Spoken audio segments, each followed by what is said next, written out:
Nagaan isiniif haa guddatu kabajamtootaa fi jaallatamtoota waldaa dhaloota barbaannaa jalatti kan argamtan inni biroo kan biroos immoo jaalala hundee tokkummaa jalatti hundumti keessan kan argamtan kabajamoo saba Waaqayyoo akkasuma immoo obboleeyyan keenya muslimaa addunyaa hundumaa keessatti argamtan dhiiraaf dubartoonni warri islaamummaa beektanii fi hin beeknellee hunduma keessan nagaa rabbiirraa madda isiniif ergina nagaan keenya isin haa dhaqqabu nagaan rabbi isin waliin haa ta'u jechaa. Egaa guyyaa har'aa keessummaan qabadhee gara keessan dhufee jira. Keessummaan keenyaa inni tokko Sheekh Muhammad jedhamu, inni tokko immoo Sheekh Hashim jedhamu. Isaan kunniin immoo gaafii garaagaraa nan gaafadhaa gaafii kanneen irratti immoo deebii kennu kanarraa immoo barnoota guddaa hin barattu jedheen abdii guutuu qaba. Tayyib egaa nagaan isiniif haa guddatu. السلام عليكم شيخ كين. السلام ورحمة الله وبركاته. حياك الله. أكما سجلي ساني دقيقتن إن الجلك أبا نجانا نزل شيخ هاشم جدامو نكوني مشي محمد جدامو. قافي تقصني إيسا شيخ هاشم إسلام وني إسلام تاسيس إسلام وني جدامو كان أمن تجدامو وني إسلام تاسيس واميك مالفات.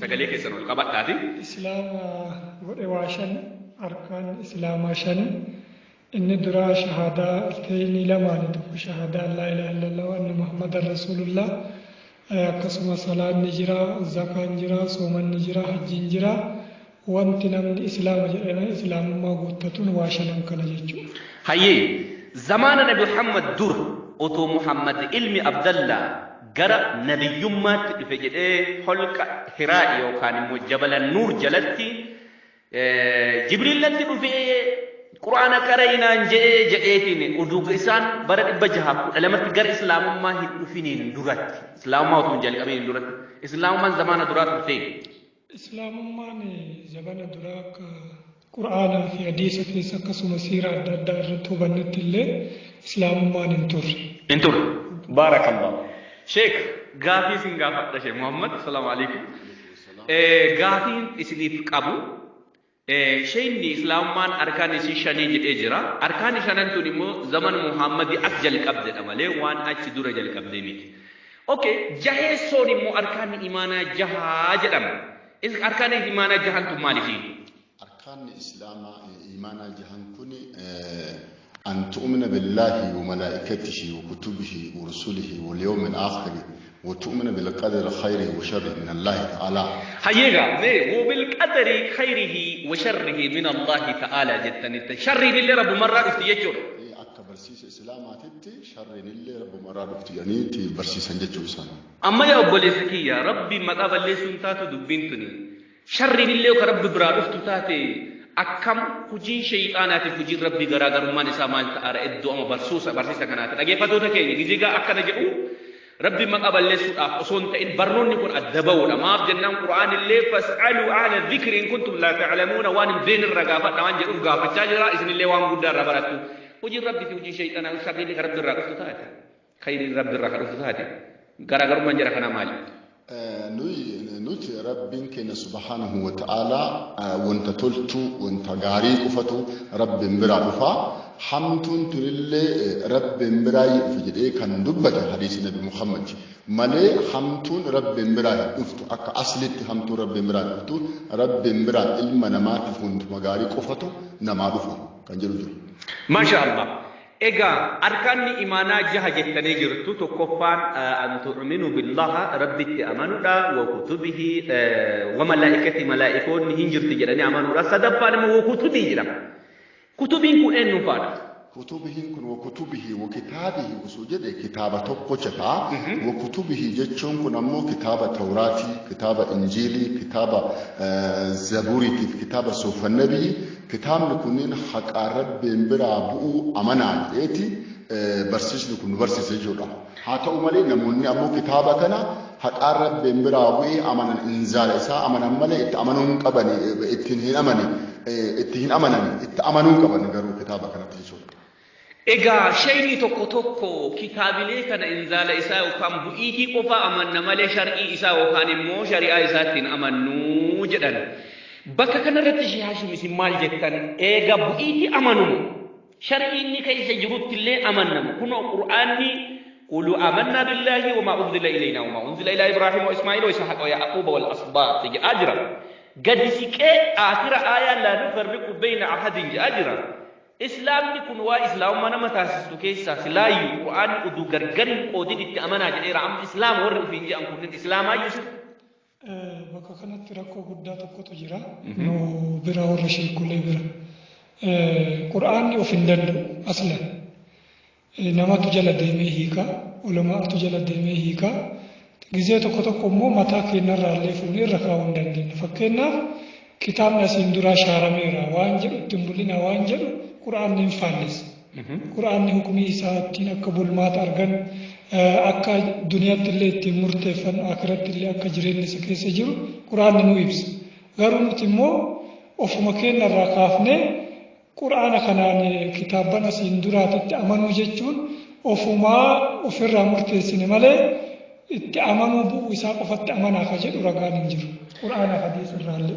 Okay, qur'aanni illee lakki zaman armaan duraa irratti dhaabbateera amma akkuma Haile Sillaaseen darbee Tawraat darbeera akkuma dargiin darbe Injiil darbeera akkuma mootiin kun darbe Zabuur darbeera wanni jedhamu hin jiru kuwama sheekonni ofumaa isaaniiti haasayan jechuudha. Dhugaan dhibbatti malee qur'aanni ka jedhu waa'ee kitaaban asiin duraa yoo ittiin buluu diddan yoo ittiin murteeffatuu diddan fa'ulaa'ika humul faasiquun fa'ulaa'ika humul kaafiruun akkanatti arrabsa yoo kitaaban asiin duraatiin murtii hin dabarfanne yookiin ittiin hin murteeffanne taatan kaafira taatanii argamtanii jedha malee kitaaban asiin duraa shaaramanii jiranii harrafamanii jiranii itti barreeffameera itti dabalamee jira wanni jedhu sammuma namaa irraa waan fuudhameedha malee ragaan quraana keessaa akkasitti barraa'ee nu dhaqqabee nu bira ga'u hin jiru.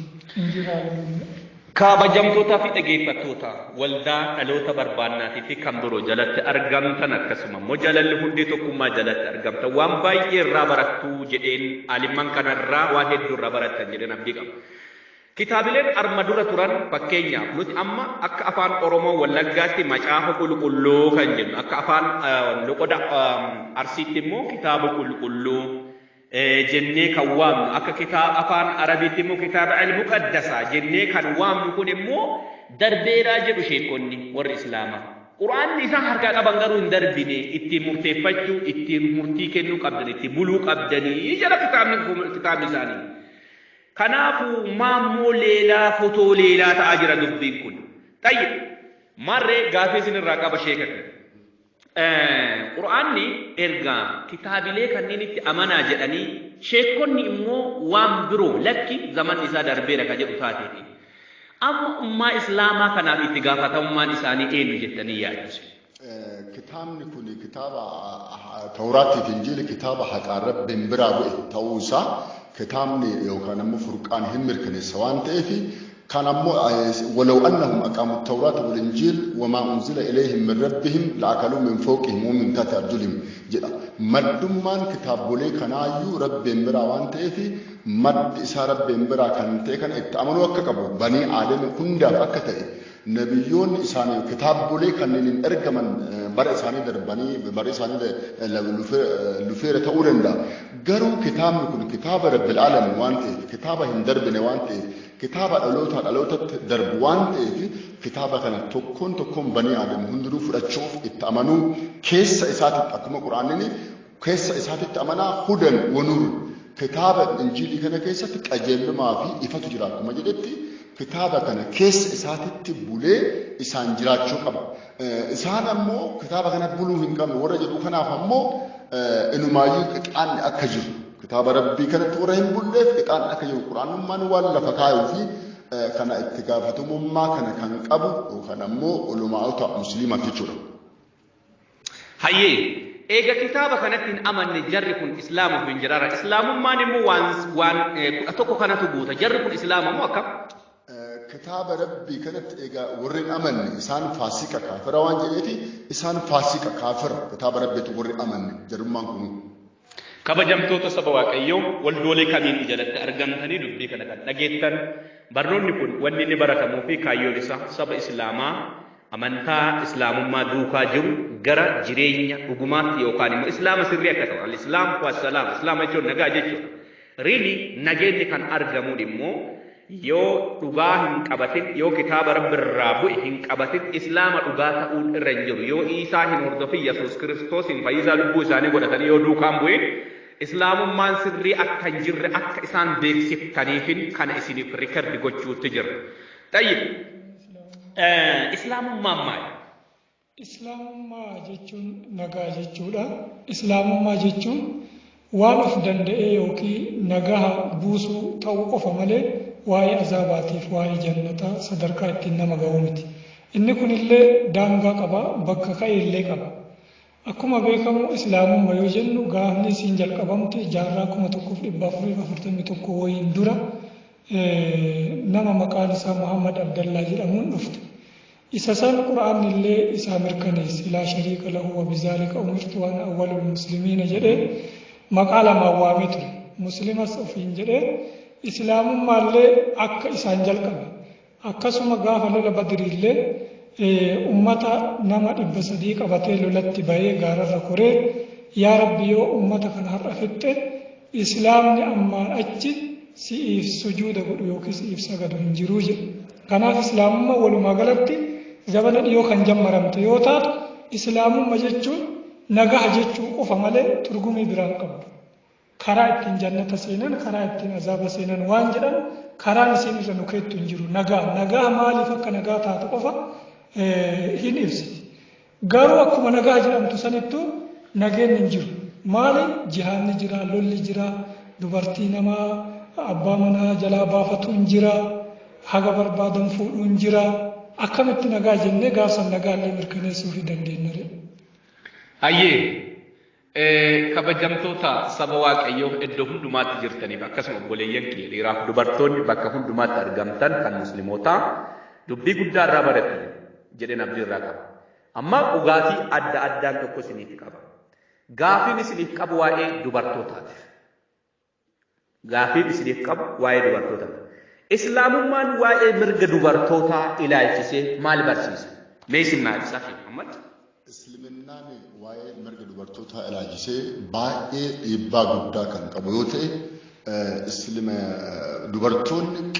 dubartoonni qixa dhiirota aangoo akka hin qabne dubartiin sagalee dhiira sadii akka bakka buutu dubartiin dhiirri yoo mirgaan itti dhufe dubartiin bitaan akka itti dhuftu yookaan ammoo salaatumaa akka aadaa Oromootitti golantaa gallufuu hin qabdu. Dhiirti biraa isii barsiisuu hin qabdu. Dhiibbaa hammana hin jedhamne kan qabu yoo ta'u karaa fuudhiteetiin ammoo dhiirri tokko yoo dubartii salaasa gurbaan sadii afurii haga afurii fuudhuu yoo eeyyamamu isii namoo tokkochuma san galateette malee dhiira lamaa sadiitti dhaquun akka hin qabne sharaan hin daangessa. Dhiibbaa hammana hin jedhamne mootummaa yookaan ammoo jannata keessatti illee jarri kunniin jannata galuu dhabuu irrattillee baay'ee shakkii guddaa kan qabuu fi iddoo kan hin qabnee fi ta'uu agarsiisa barsiisni islaamaa jechuudha. Ayyee Allah mee dabalataan mee waa'ee dubartootaa ilaalchisee keessumaanuu dubartoonni jamaa islaamaa biyyoota addunyaa hundumaa irratti argamtaniif sagalee kana kan dhageeffatan hundumtinuu sheeriidhaan simbira kan ga'u dhuguma baay'een keessan qur'aana haffazuus dandeettan. Akkasuma immoo qur'aana qara'uu dandeettan, labzii qara'uu dandeettan. Yoo keessa isaa hin beekin haqqee jirtuu addaan hin baafatin hardii guddaadha, ulfaadha. Mee obboleeyyan dubartoota muslimootaa iddoo kamirratti kan argatan akka isheen nu ibsetti dhiirri tokko dubara sadirra haga afurii fuudhuun eeyyamameeraa fi kan jedhu. Dubartiin hoo eeyyamameeraa fi laata kan jedhu mee ibsa dabalataa akkasuma dhageeffadha. Keessaa baradha haqqiin immoo garam deemu qabnaaree waan jedhuuf immoo booddee isiniif ibsina. Cunqursaan dubartii kana qofaa miti. Cunqursaan dubartii hattan hanga walqunnamtii saalaatitti irratti adeemsifama. Fakkeenyaaf dubartiin qonna keessanii jedha. Qonna jechuun garuma barbaadan yoo qotan akkuma barbaadanitti yoo itti fayyadaman garuma hundaan mirguma dhiiraa qofa eeggame walqunnamtii saalaa irratti illee cunqursaan guddaan irratti adeemsifama jechuudha. Lammaffaan waa'ee jireenyaa irratti qabeenya hangoo ittiin qabdu. Mana keessa nyaata dhugaatii malee baatee qabeenya ofii daladdee akka dhiiraa qixxooftee akka dhiiraa dubbattee akka dhiiraa hojjettee akka dhiiraa barsiisuu irratti cunqursaa guddatu irra jira. Inni sadaffaan immoo inumaayyuu jaannatuma rabbii san keessatti illee dubartiin akka gadhaantu taate akka meeshaan dhiiraa taate kan dubbatudha kitaabichi. Dubartiin dhiiraaf meeqa qopheesseera rabbiin akka barsiisa amantaa islaamaatti jannata keessatti dubartii meeqa qopheesseera dhiira tokko? Dubartii 71,000 ni jedhani. Kun waan ragaa quubsaa miti. Kun ragaa quubsaa miti. 72 illee ni jedhu. Walumaa galatti cunqursaan dubartii irra jiru yookiin dubartii irra gayu waan mataa ofii irraa kaasan zabana Nabi Muhammad irraa kaasee waan mataa ofii irraa kaasan irraa malee waan rabbi irraa dhufee miti. Waan rabbi irraa dhufee miti. Osoo kitaaba rabbii beekan ta'e kaleessa kitaabni rabbii gugurdaan kan rabbi irraa bu'e waa'ee ilmaan namaa kana maal murteesse osoo waan jedhamu ta'e ka kaleessa murtii dabarsuus kaadha jiraatus silaa cunqursaa dubartii kanarra geessu ture. Akkasuma dubartoonni illee osoo kitaaba rabbii hubatanii kama itti himamaa jiru kanaan nu maaliif dhiiraa gadi ta'anii naaqisaatu aqli wadiiniin jedhaan Nabi Muhammad beekumsa illee qaban amantaa illee qaban. Mana keessatti illee akkuma silaa Muhammad jedhan gaada salaatan malee gallufanii salaatan. Inumaayyuu masgida dhaquun organ gizee amma shari'aa islaamaa keessatti irra baay'een isaanii didaniituma dhaqan malee. Kanaaf parsantii 99 dubartiin cunqursaa keessa jirti. Diin islaamaa tun dhiiraati haa jennuure. Akkasuma ta'aadha kadhiiru gaafa dubartiin hattan inumaayyuu qunnamtii saalaa irratti illee akka barbaadanitti boolli qaawwalamaanitti illee yoo fayyadaman isin diduu hin dandeettu jechuudha walumaa galatti. Akkanaan ofirraa kaafameetii miti kan dubbatamaa jiru kabajamtoota saba Waaqayyoo iddoo kamitti illee kan argamtan suuraa Baqaraa aayata 285 irratti nisaa'ukum jedhee maal jedhe? Nisaa'ukum harsun lakum fa'atu harsakum annaa shi'tum waqaddimuu li'anfusikum lubbuu keessan dursaa malee mirga isaanii akkana enne yoo isin eelirra jiraattellee buddeen san akka irraa hin kaafne yoo distii godhaa jiraattellee distii san ibiddumarratti dhiiftee fiiddeetti dhufuu qabdi guyyaa isaa ta'u halkan isaa ta'u sa'aatima fedhii dhiiraa qofa guutuudha jechuudha. Islaamummaan fedhii dhiiraa qofa kan guutte malee dubaraa bakkeen inni hin qabuuf jechuudha. Jannata kanatti keessatti illee lafa kanarratti illee. Egaa kabajamtoota qulqulluu maatii Waaqayyoo iddoo kamitti kan argamtan baay'een keessan warri Kiristoosin argattanii fayyitanii ifa keessa jirtani irraa barattu leenjii kennitu. Warra du'a jala jiraniif warra dhugaatan hin beekneef dhuguma nam tokko dubartii takka gaafadhee jennaaniin maalidha rabbiin keessan maaf akkana nu godhe maaliif akkana sin godhe maaf gadi sin deebise jennaaniin maal goonaree rabbumatu nurratti faradee jira maal rabbi adiinii rabbi silaa dhugaa faradaami jennee gaafanna jennaa an kana naan galleeyyu maal godhare fudhachuma qaba jettee naa deebifte dubartiin tun. Kanaafuu yoo obboleeyyan kiyya riilii ilmaan namaa kana dhiiraaf dubarra akka walirraa horaniif rabbiin uume malee kaan gadi qabe kaan ol qabe. Dubartiin meeshaa dhiiraa taate dhiirri meeshaa dubartii gaafa hin taane rabbi adiinii dhugaan faradu jechuudha. Kanaafuu rabbitu kana godhaare yoo jennu waaw rabbi kana godhu. Egaa kana akka waan guddaa irraa barattan abdii guutuun qabaa jedha. Tayyib gaafii sin gaafadha Sheekh Muhammad. Amma dubbiin islaamummaatu bifa kana yoo ta'a namootaaf furmaata jettanii wanni isin namootaaf keettan namni warri dukkana keessa jiran kun warri gabrummaa cinqii akkanaa kana keessa jiran kun maaltu isaaniif barbaachisu maal ta'utu isaan irraa eegama jettanii yaaddu. Tayyib kuni maal isinitti fakkaate kun dubartiin musliima keessaa gara almasiisaa akka fayyisaa lubbuu isaanii godhanii fudhatanii almasiisaa duukaa bu'an yoo jiraatan baay'ee tokko furmaata guddaa waan guddaa argataniiran isaan.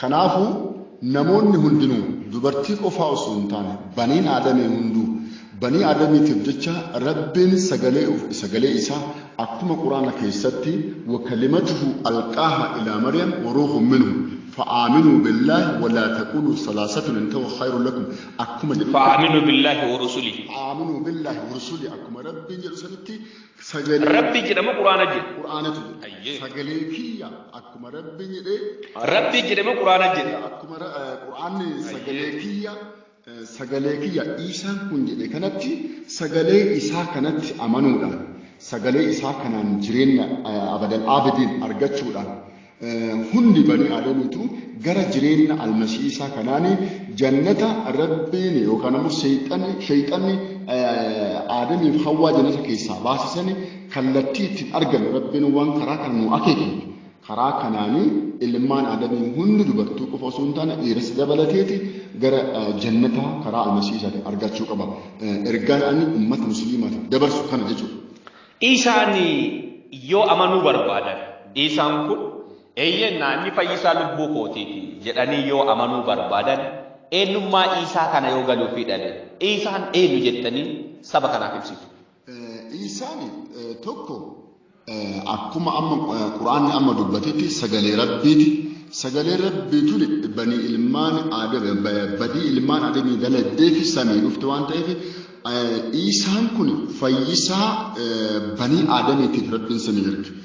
Isaan kun jireenya hayaatan xayyiban argachuudhaaf jireenya abadal aabidiin argachuudhaaf baniin aadamii hundinuu karaa isaatiin fayyuu waan qabaniif isaan kun cubbuu maasiyaa ilmaan aadamii hunda kan namarraa miicu maasiyaa osoo namarraa hin miicamne jannata Rabbi argachuu waan hin dandeenyeef baniin aadamii maasiyaa keessa waan jiruufi kanaaf isaan kan cubbuu namarraa haqu kan cubbuu namarraa miicu kan jireenya jannataa namaa kennu jechuudha.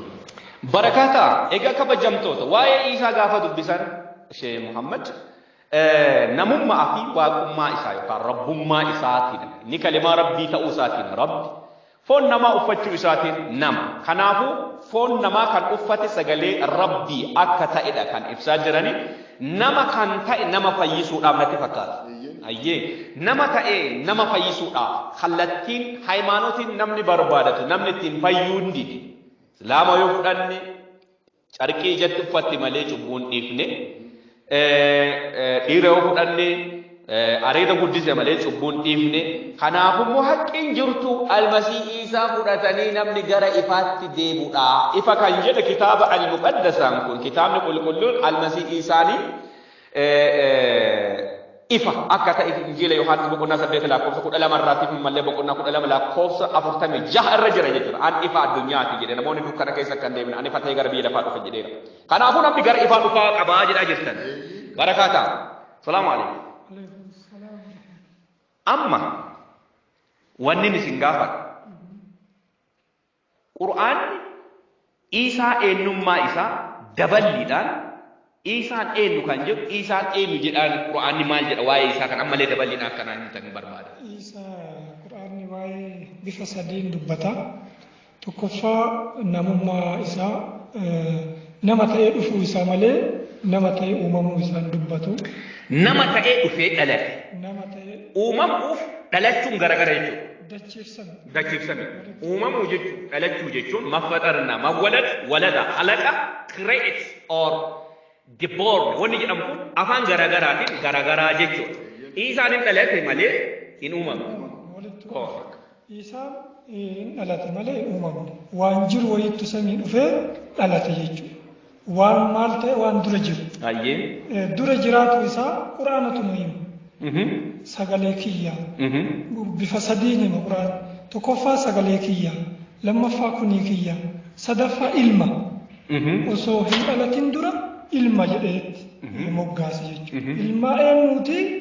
Ilma eenyu jennee yoo san abbaa irraa hin dhabne rabbiin malee. Eessa kamiin eessaa rabbitti deebifne yoo jenne hafuura kiyya of keessaa baasee ergine. Fana bakkana? Fiihi min ruuhinaa jedhee hafuura keenya of keessaa baafnee ergee wagguu jedhu ilma kana abbaa wallaallee bakkee wallaallee jennaan ilma rabbiiti jennee isaaf deebifne jechuudha. Isaan bifa kallattii kanneen sadiiniin dhufe. Ilma yoo jennu rabbiin Maariyaamiin fuudhee ilma dhalche moo akkam? Subhaanallah. Innahu huwal waahidul ahad al-fardu samad الذي لم يلد ولم يولد ولم يكن له كفوا أحد. ربي ilma hin uumu hin uumatu. Maali ree ilma jechuun kun maali? Dhugaa ilma jechuun akkuma sila isiniin jedhe rabbi nuti ilma kenna kafuuraan kawaan adda ilma hafuuraa jechuudha. Okay ilma jechuun Suuraa Maryam boqonnaani 19 lakkoofsi 19 kan jedhu قالت إني أعوذ بالرحمن منك إن كنت تقيا قال إنما أنا رسول رب لأهب لك علمي قل كن هذا أرجيني خديت إن مريم أبان هو ما يجتنسي شيء baay'ee wanti kun ummata musliimaa ummata keenya kan musliimaa keessatti baay'ee dogongora guddaa kan fide waan ta'eef waan kana bal'inaan itti kennuun ta'a yaada itti kennuun ta'a yaada yoonu almasii Iisaan kun ilma rabbiiti yoo jennu rabbiin kun Maryamiin fuudhee waliin ciisee ilma argate waan jennu isaanitti fakkaateeti baay'ee wanti kun samiiniif ardiin hanga walitti baqatu takkatti dhiyaata jedhanii baay'ee waan sodaa akkasii hin qaban. Nuyi ilma keenya kan jennuun kan gudeela keenya baay'ee kan haadha manaa keenya wajjin ceeknee jidduu kan keenyaaf haadha manaatti argame ilma keenya jedha. Rabbiin subhaanahu wa ta'ala ammoo kan irraa qulqulluu kan ta'e kun ammoo sagalee ofiitiin hafuura ofiitiin ilma kiyya jedha. Sagalee ofiitiin. Okay. Meen asirratti naa dhaabbisu. Okay. Nuti maniyyi yookaan immoo ispermi isa jedhamu kanaan isatu ovarii dubartii keessa darbuudhaan karaa ujummoo oviwuliitiin gara gadaamessatti darbuudhaan mucaan kun gara miciree yookaan immoo karaa saayintifika meetodii ta'een mucaan kun ilma jennee waamna. Rabbiin immoo jecha ofiitiin ilma jedhe. Okay. Wanti wal fakkaatee jecha ilma jette malee adabboota maddi isaanii garagara jechuudha. Tokkoffaa maddi isaanii garagara. Lammaffaa ilmi kunuu gulaaman zakiyya. ilma qulqulluu mudaa takkallee hin qabnedha. Okay. Kan keenya lakkaa qulqulluu miti zakiyyee miti. Inni immoo zakiyya. Kabajamtootaa fi dhaggeeffattoota. Ijoollota abbaa kootii addunyaa hundumaarratti kan argamtan. Isaan qulqulluudha Qur'aanni maal jedhe. Kullu banii aadama haxaa'uuna jedha hadiisni. Baniin aadama hundinuu balleessite. Cubbamtoota. Gina immoo isaan gulaaman zakiyya jedha. Kunummaanuu wanna isin adda baafattan jechuudha. Akkanumaanuu waanuma jedhaa jiru Qur'aanni kun maal jedhaa jira waan jedhu adda baafattanii beekuun isinirraa eegama jechuudha.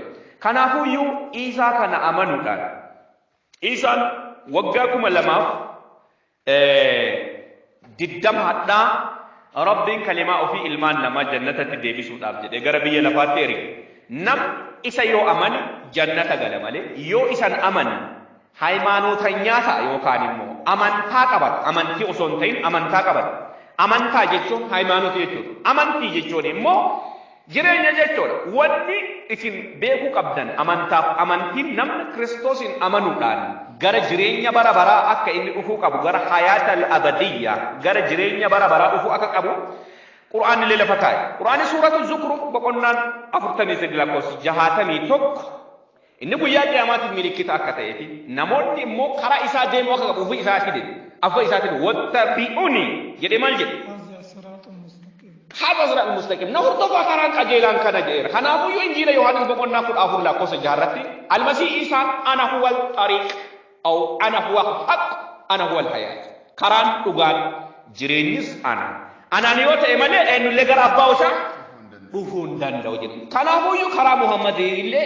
jannata bira dhaquun hin danda'amu. Karaa Mikaa'iliitiin illee jannata dhaquun hin danda'amu.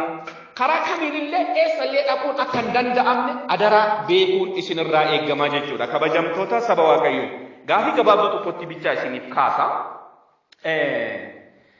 Sheekh Haashim illee Sheekh Muhammad illee gaafii tokkotti kana naaf deebisu gaafii kanaan booddee ammoo isiniif kadhadhee du'aa isiniif godhee warra Kiristoosin argachuu barbaadaniif akkam jennee Kiristoos yookaan almasii Iisaa kana arganna kan jettaniifi akkam akka jechuu qabdan isiniif jedheefin waan san erga jettanii fayyumsa bara baraa yookaan immoo hayaata labadiyyaa akka argattan isinitti himuu barbaada jechuudha. Gaafii tokko isinii kaasa. Guyyaa qiyaamaa nabiyyiin deebi'ee dhufeetiin jaddaaliin illee ajjeesee ilmaan namaa boqochiisu eenyu Nabi Muhammad moo qaba? Almasii Iisaa. Maal gochaa maal hojjetee oolu? Wanni inni hojjetu waa lama. Akka Qur'aanni dubbatutti inni dura shayxana abaaramaa jallata sagalee keessa lukkaasaa fi dubbadha ummata jallisu ajjeesuudhaan dhufa lammaffaa ummata isatti amane fudhatee gara jannataa samitti deebi'uudhaaf kan dhufu. Okay, almasii Iisaa yoo dhufu tokko jaddaaliin ajjeesaa jiru لما فهم ورا مقايسات أمانة فلاتين أوكي ورا كان الدور واجد أبوتي يوم ماتو غربها أدوت إرتا قبايا تأجد وجدا لك المسيح إيسا دعاء أكيد نفني إني غير سامي ديمي إيه في ورا مقايسات أمانة فلاتين دي ما جتو كان أبوي أبدي كم نجتو واي غسار جتو إسلام مو جنة دلتا جنة وغافن والله أعلم ربي تبيكا أنو ربي تبيكا جنة نتمن ربي تبيكا ربي تبيكا ونجد أني ماليف وعلى ما سدي أسرت أن ربي تبيكا جنة تكفى نمني أبدي كتشيس محمد مال بلشين مال جد تكفى إني أصول نبيين النبي وفين جد كان نبي تقول أبو زا قرآن تمركنيس مال سوران فرقاني صداچسا فكرف نذيرة أقسم صداچسا أمة هند صداچسوف كخنمر مجرم دي سوران الأنعام الله القرى ومن حولها لتنذر القرى ومن حولها غند تكتي بيچا ور مكة غند عربا سان بيچا غند ور مكة نانو ما كاكا غراچا سان قفا بيرغمي جول قفا كسو ارغمامي صداچسو ارغما جچون كأكا نبي موسى ولقد أرسلنا موسى إلى فرعون ولقد أرسلنا نوحا إرجما يجون كأكسيتي ماله كون صداقي سافر في ماله وان كون محمد أصله قارن رب الرجال متاعي محمد إرجع يكون أوكي تبارك الذي نزل الفرقان على عبده ليكون للعالمين نذيرا كصداقي سافر ماله إرجما متي يا غدي كيوم بوليان كي الدنيا وندمارة كان إرجامتن soda jala ka bata na dammo dubbi bushra yo kani mo gammachu sini ter gumar ba dubbi aka jijjiram warba warri soda abdan soda jala ma kina ba sa shekaki soda jala wonta nama basu sagale rabbi kan ta jiren bani adami tif kennuudhaaf samii sammuutaati kan dhufe rabbiin bira kan dhufe kan isatti amanu ammoo jiren abadal abidin argata jedhee kan rabbiin nutti dubbate kan yookaan ammoo cubbuu bani adami hunda irraa miicuudhaaf dhufe almasiisa amanuudhaan jireenya kan argachuu badii jalaa ba'uun. Maarree warri sodaa qabaa jedha. Miknaatum sababiin isaa nabiyyi Muhammad sodaachisuudhaan dhufe. Warri sodaa qaba. Nuti immoo sodaa jalaa kan itti baafnullee kitaabni qulqulluun Wangeelii Yohaannis yookaan Injiilii Yohaannaa boqonnaan 14 lakkoofsi tokko garaan keessan hin raafamne jechuun hin sodaatinaa jechuudha. Garaan keessan hin sodaatini jechuudha. Okay. Nabi Muhammad sodaachisuudhaan dhufe Isaan immoo hin sodaatina sodaa jalaa ba'a jechuudha. Sodaa jalaa ba'a bilisa ba'a karaa kiyyaan jechuudha. Warri faranjoota akkana jedha obboleeyyan kee addunyaa hundumaa keessatti argamtan. Choose the best answer waan jedhamaa otu jira. Ingiliffii kee yoo cabeellee dhiifama naa godhaati. Kan sirrii adda baasaa filadhaa jedha. Kanaafuu adda baaftanii kan filattan. Rabbi addaan naa baasee osoo hin ta'e adda baafnee isinitti himna dhageeffadhaa. Almasii isaan karaa jireenya. Karaa kan jedhe tokko qofaadha. Almasii isaan jireenya kitaabatu dubbata. Almasii isaan dhugaa. Dhugaan rabbii tokko jedhama. Oromoon akkana jette dhugaaniif jabbileen galgala galtii jedhan. Dhugaaniif jabbileen galgala galtii jechuun maal jedhu dhugaan ilma rabbiiti jette Oromoon durmayyuu. Dhugaan ilma rabbii jechuun ilmi rabbii Yesuus yookaan almasii isaa malee kan biroo hin jiru. Kanaafuu iyyuu kabajamtoota addunyaa hundumaa irratti argamtan warri Kiristoos dhugaan tun naa galteerti edanuma amanuu qabaanillee jechuu barbaadan fakkeenya isinitti hima nee jedhu kun ka'ee dhaabbata akka isin amantanii isinitti hima. Fakkeenyaaf harka keessa ol kaaftan. Isin amantaniif dhugaa qabdanii warra dhugaan qabne bifa kamiin amanuu qaban kan jedhuuf waan jedhu na wajjin jettuun mee yaa rabbi jedhame addaa jalqabe almasii isaan fayyisaa lubbuu kootii akka ta'e akka inni naa du'ee du'aa ka'ee amma mirga abbaa isaa waa'ee cubbuu kootiitiif taa'ee akka falmataa jiru beekee amaneera. Yaa Rabbi maqaa kiyya galmee jannataa keessatti naa katadhe. Biyya kana cubbuu isii keessa jiru hunduma isaa dhiiseera. Kana hundumaa maqaa isaatiin. Amiin. Akkana yoo jettan fayyitaniirtanii cubbuun keessa isinirraa ka'eera jechuudha. Kanaafuu warri akkana jettan karaa warra sheer isinii godhamen karaa garee keenyaatiin na bira dhuftu isin barsiifnaa jechuudha. Guyyaa biroo ammoo keessummaa biroo qabadhee gara keessan dhufa. Rabbi barakaa isinaa godhu waan baay'ee irraa barattan jedheen abdii qaba kabajamtootaa fi qulqulloota maatii Waaqayyoo obboleeyyan Islaamaa qabaakkaachuu isin kadhadhaa kottaa dukkana keessaa gara ifaa ifni burhaanni haqaa masii malee kan biroo hin jiru waan ta'eef barakaataa baay'ee sin jaaladhaa kaanoo.